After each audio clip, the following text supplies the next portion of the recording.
Good morning friends, আমি পবিত্র দাস। আমি সাধারণত সিম কালচার রিলেটেড প্রবলেম এবং সমস্ত রকম প্রবলেমসের প্রপার প্র্যাকটিক্যাল সমাধান নিয়ে ভিডিও বানিয়ে থাকি।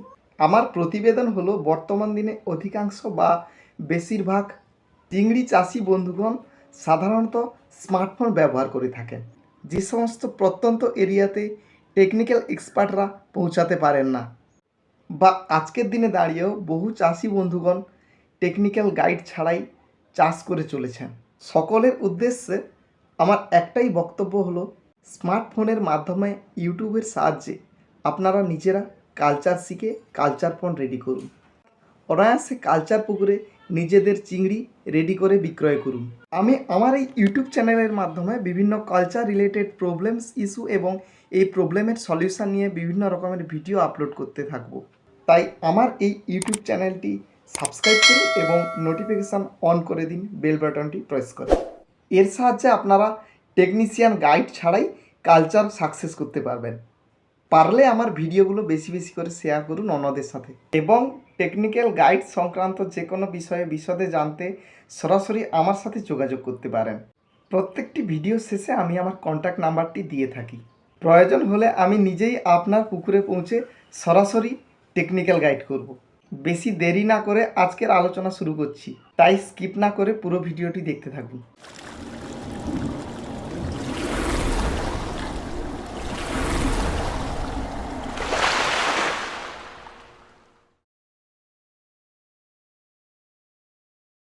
ফ্রেন্ডস, আমরা খুব ভালো করেই জানি ভেনামি কালচার এক প্রকার গ্রীষ্মকালীন চাষ। গরম ওয়েদারে এই চাষ খুব ভালোভাবেই হয়ে থাকে, অর্থাৎ সামার ক্রপে এই চাষ কোনো বিশেষ বাধা ছাড়াই গড়ে তোলা যায়। তবে বিশেষ কয়েকটি পদ্ধতি অবলম্বন করেও বর্ষাকালীন এই কালচার ভালোভাবে করা যায়। আজকের ভিডিওতে মূল আলোচনা হচ্ছে বর্ষাকালীন ভেনামির কালচার এবং বিশেষ সতর্কতা অবলম্বন। বর্ষাকালীন কালচারের বিশেষ সতর্কতাগুলির মধ্যে প্রধান হলো জলের প্লাঙ্কটন মেনটেন করা এবং ওয়াটার পিএইচ মেনটেন করা। রেইনি সিজন অর্থাৎ বর্ষাকালে টেম্পারেচার লো থাকার কারণে ম্যাক্সিমাম পুকুরের পিএইচ লেভেল লো থাকে এবং মল্টিং টাইমে আরও বেশি করে পিএইচ কমে যায়। এর ফলে মল্টিংয়ের সময় চিংড়ি পুকুরে ভাসতে থাকে। এই পিএইচ লো থাকার কারণে পুকুরের টক্সিক গ্যাস বৃদ্ধি পায়। এই মেঘলা ওয়েদারের কারণে সালোক সংশ্লেষ প্রায় হয় না বললেই চলে। এই সালোক সংশ্লেষ না করতে পারার কারণে পুকুরের ফাইটোপ্লাঙ্কটনগুলির কোনো কাজ থাকে না বা নিষ্ক্রিয় হয়ে পড়ে। পুকুরের ফাইটোপ্লাঙ্কটনগুলো নিষ্ক্রিয় হওয়ার কারণে জু প্লাঙ্কটনের সমতা বজায় থাকে না। কালচার পুকুর থেকে এই টক্সিক গ্যাসগুলো রিমুভ হয় না। চিংড়িগুলো অনবরতই পন্ড লেভেল বটমে আচড়াতে থাকে। এর ফলে পুরো পুকুরের জলই টার্বিডিটি বা ঘোলাটে হয়ে যায় এবং অনেক প্রচেষ্টা করেও এই ঘোলা জল কোনোভাবেই দূর করা যায় না। বহু প্রোডাক্ট অ্যাপ্লাই করেও এই পুকুরের প্লাঙ্কটন কিছুতেই আনা যায় না। আগেই আলোচনা করেছিলাম যে পুকুর থেকে কোনোভাবেই টক্সিক গ্যাস রিমুভ করা যায় না। এর কারণ হচ্ছে এই ঘোলাটে জল অথবা ক্লাউডি ওয়েদার অর্থাৎ মেঘলা ওয়েদার থাকলে ফলে এই মাছগুলো ভেসে যায়। ভাসা মাছগুলো খুব সহজেই রিকভার হয় না, আর এই রিকভার না হওয়ার কারণে চিংড়িগুলো কেটে যাওয়ার সম্ভাবনা প্রচুর থাকে। অনেক ক্ষেত্রে রানিং মোর্টালিটিও এসে যায়। তাই ড্যামেজ ওয়েদারের ক্ষেত্রে আমাদের সর্বপ্রথম করণীয় হচ্ছে পুকুরের পিএইচটাকে হাই রাখার জন্য সবসময় কলিচুন ভিজিয়ে রাখা।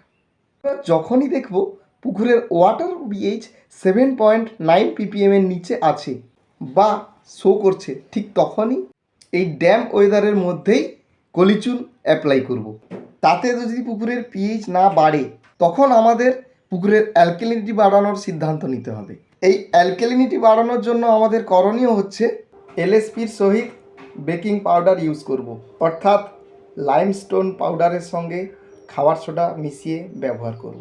এর অ্যাপ্লিকেশান ডোজেস হচ্ছে প্রতি 1000 স্কোয়ার মিটারের জন্য খাবার সোডা 4 কেজি এবং এলএসপি 8 কেজি। এই ডোজেস অ্যাপ্লিকেশান করার পর পুকুরের পিএইচ কিন্তু তাৎক্ষণিক হাই হয়ে পড়বে। আরও একটি গুরুত্বপূর্ণ সমস্যা হচ্ছে যদি দেখা যায় চিংড়ি দিনের বেলাও ভাসতে দেখা যাচ্ছে বা দিনের বেলাও কন্টিনিউয়াসলি ভেসে থাকছে, এর প্রধান কারণ হচ্ছে ড্যামেজ ওয়েদারে ডিও লেভেল খুব হিউজ পরিমাণে শর্টেজ হয়ে থাকে।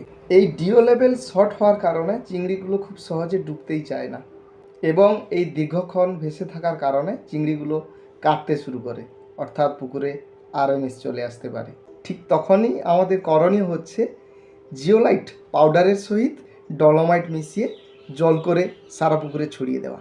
এই ডলোমাইট এবং জিওলাইট পাউডারের অ্যাপ্লিকেশান ডোজেস হচ্ছে প্রতি 1000 স্কোয়ার মিটার এরিয়ার জন্য ডলোমাইট আমরা 10 থেকে 12 কেজি নিয়ে নেব এবং জিওলাইট 4 থেকে 6 কেজি। এই জিওলাইট পাউডার কিছুটা হলেও টক্সিক গ্যাস অবজার্ভ করবে এবং সয়েল ক্লিন করবে। ডলোমাইট পাউডার পিএইচ ইনক্রিজ করতে সাহায্য করবে। এছাড়াও এলএসপি এবং H2O2 বালির সাথে মিক্স করে ব্যবহার করলে ভাসা মাছগুলো অনায়াসেই ডুবে যাবে। এই ড্যামেজ ওয়েদারে কোনো প্রকার কোনো মেডিসিন কিন্তু কাজ করবে না। আমরা শুধু মিনারেলস এবং চুনের উপর ডিপেন্ড করে কালচার করে যাব। যে সমস্ত পুকুরে মাছ ভেসে আছে ভোর 4টের সময় ক্যালসিয়াম ক্লোরাইড অথবা পটাশিয়াম ক্লোরাইড অ্যাপ্লাই করলে অনেকাংশেই আরএমএস সমস্যা থেকে মুক্তি পাওয়া যায়। এছাড়াও এই ড্যামেজ ওয়েদারে টক্সিক গ্যাস রিমুভ করার জন্য কালচার পুকুরে আমরা লিকুইড ইউকা অ্যাপ্লাই করতে পারি। যদি কন্টিনিউয়াসলি ড্যাম্প ওয়েদারে ঝড় বৃষ্টি চলতেই থাকে তাহলে আমরা ফিডিং অ্যাপ্লিকেশান অবশ্যই কম করে করব। প্রয়োজন হলে অত্যাধিক বৃষ্টিতে আমরা ফিডিং অ্যাপ্লিকেশান বন্ধ করতেও পারি। যদি আমরা কোনোভাবেই ঝড় বৃষ্টির আগাম সতর্কতা পেয়ে থাকি, আমাদের কালচার পুকুরের চিংড়ি যদি প্রায় তৈরি হয়ে থাকে তাহলে আমাদের যেটা করণীয় সেটা হচ্ছে পরিস্থিতি দেখে চিন্তাভাবনা করে আমাদের হারভেস্টিং করে দিতে হবে পুকুরটাকে। তো বন্ধুরা, আমি হারভেস্টিং করার কথাটা কেন চিন্তাভাবনা করতে বললাম, কারণ হচ্ছে ঝড় বৃষ্টিতে মাছ খুব ভালোভাবে কালচার করা যায় না, অর্থাৎ সুস্থভাবে কোনো প্রোবায়োটিক অথবা স্যানিটাইজার বা কোনো ইউকা পাউডার অ্যাপ্লাই করা যায় না। একে তো এই ড্যাম্প ওয়েদারের কারণে কোনো গুরুত্বপূর্ণ প্রোডাক্ট আমাদের কালচার পুকুরে আমরা অ্যাপ্লাই করতে পারি না, আর দ্বিতীয়ত কথা হচ্ছে যে অত্যাধিক ঝড় বৃষ্টির কারণে চিংড়ির কালচার সুস্থ স্বাভাবিকভাবে করা যায় না। এছাড়াও আমরা প্রতিনিয়ত ঝড় বৃষ্টির সময় দেখে থাকি এক প্রকার হিউজ পরিমাণে পন্ড হারভেস্টিং চলতে থাকে, যার অন্যতম প্রধান কারণ হচ্ছে ঝড় বৃষ্টিতে চিংড়ির ইমিউনিটি পাওয়ার কমে যায় এবং সুস্থভাবে কালচার করা যায় না। এই হিউজ পরিমাণ হারভেস্টিংয়ের কারণে চিংড়ির রেট ক্রমাগত কমতেই থাকে। এছাড়াও আমাদের করণীয় হচ্ছে আমাদের কালচার পুকুরটাকে আমরা পার্সেল হারভেস্ট করিয়ে স্টকিং ডেনসিটি কমিয়ে কালচার পুকুরের মাছগুলোকে সুস্থভাবে টেনে নিয়ে যেতে পারবো।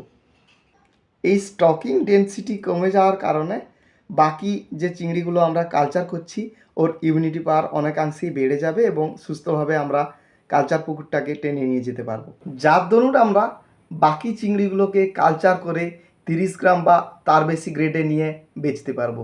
বন্ধুরা, বর্তমান দিনে একটি গুরুত্বপূর্ণ কাজ হচ্ছে পার্সেল হারভেস্টিং করা। এই পার্সেল হারভেস্টের মাধ্যমে আমরা আমাদের কালচার পুকুরে 1.5 থেকে 2 গুণ বেশি মাছ উৎপাদন করে বাজারজাত করতে পারি।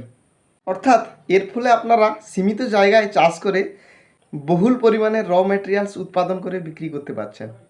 আমি পরবর্তী একটি ভিডিওতে এই পার্সেল হারভেস্ট নিয়ে বিশদে আলোচনা করব, অর্থাৎ পার্সেল হারভেস্টিংয়ের সুবিধা অসুবিধা এবং প্রপার প্রসেসিং নিয়ে ভিডিও আপলোড করব এবং post culture after parcel harvesting নিয়েও বিশদে আলোচনা করব। So new viewers, please subscribe my channel and please bell icon. এবং আমার প্রিয় সাবস্ক্রাইবার বন্ধুগণের উদ্দেশ্যে আমার একটাই বক্তব্য, আপনারা আমার চ্যানেলটি বারে বারে ফলো করুন এবং চিংড়ি কালচার বিষয়ক বিভিন্ন ভিডিওগুলি একের পর এক খুব মনোযোগ সহকারে দেখতে থাকুন।